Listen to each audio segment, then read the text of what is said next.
Hi friends, வணக்கம். Welcome back to Tamil Mithran. சமீப காலமாக பிரபலங்களுடைய வாகரத்து செய்தி அடுத்தடுத்து வெளியாகி அதிர்ச்சியை கொடுத்துட்டு இருக்கிற நிலையில் அடுத்து யார் இந்த லிஸ்ட்டில் ஆட் ஆக போகிறாங்க அப்படிங்கிற நிலை தான் யதார்த்தமாக இருந்துகிட்ருக்கு. ரசிகர்களே பயங்கர ஷாக்காகிற அளவுக்கு சமீபத்தில் ஜெயம் ரவி தன்னோட மனைவி ஆர்த்தியை வாகரத்து பண்ண போகிறதா அறிவிப்பு வெளியிட, அதுக்கு ஆர்த்தியும் பதிலடி கொடுத்து இன்னொரு அறிக்கை வெளியிட, இவங்களோட விவாகரத்து வர அக்டோபர் 10 விசாரணைக்கு வர இருக்கு.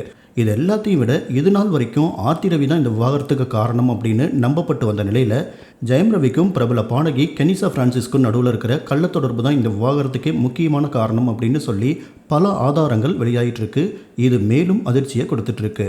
இப்படி ஒரு சூழ்நிலையில் தனுஷ் ஐஸ்வர்யா தங்களோட விவாகரத்தை அனௌன்ஸ் பண்ணிட்டு 2 பேரும் பிரிஞ்சு வாழ்ந்துட்டு இருக்கிறது எல்லாருக்குமே தெரிஞ்ச விஷயம்தான். தற்போது இவங்க 2 பேரும் மறுபடியும் சேர்ந்து வாழ போகிறாங்க அப்படிங்கிற மாதிரி தனுஷ் தரப்புலேருந்து ஒரு க்ரீன் சிக்னல் வந்துட்டுருக்கு.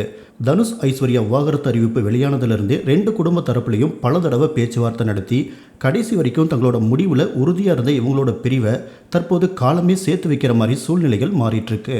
சமீப காலமாக ஐஸ்வர்யா எந்த போஸ்ட் போட்டாலும் அதுக்கு தனுஷ் லைக் போட்டுட்ருக்காரு.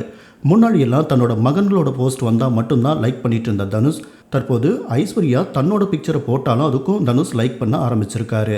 வழக்கமாக பிரபலங்களுடைய விவாகரத்து அப்படிங்கிறது இன்ஸ்டாகிராம் பேஜிலிருந்து கணவன் அல்லது மனைவியோட பிக்சரை டெலீட் பண்ணுறதுலேருந்து தான் ஆரம்பிக்கும்.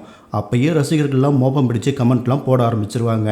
எந்த இன்ஸ்டாகிராமில் விவாகரத்து ஆரம்பிக்குதோ தற்போது அதே இன்ஸ்டாகிராமில் தனுஷ் ஐஸ்வர்யா மறுபடியும் ஜாயின் பண்ண போகிற மாதிரி சிக்னல்ஸ் வந்துட்டுருக்கு. இது மட்டும் இல்லாமல் சூப்பர் ஸ்டார் ரஜினிகாந்த் சினிமாவுக்கு வந்து 50 வருடங்கள் ஆனதை கொண்டாடும் விதமாக பெரிய ஈவெண்ட் ஒன்று நடத்துகிற மாதிரி பிளான் பண்ணிட்டுருக்காங்களாமா. சப்போஸ் இந்த ஈவெண்ட் நடந்தால் அதில் தனுஷ் அண்ட் ஐஸ்வர்யா குடும்பத்தோடு கலந்துக்க நிறைய வாய்ப்பு இருக்குது அப்படின்னு சொல்கிறாங்க.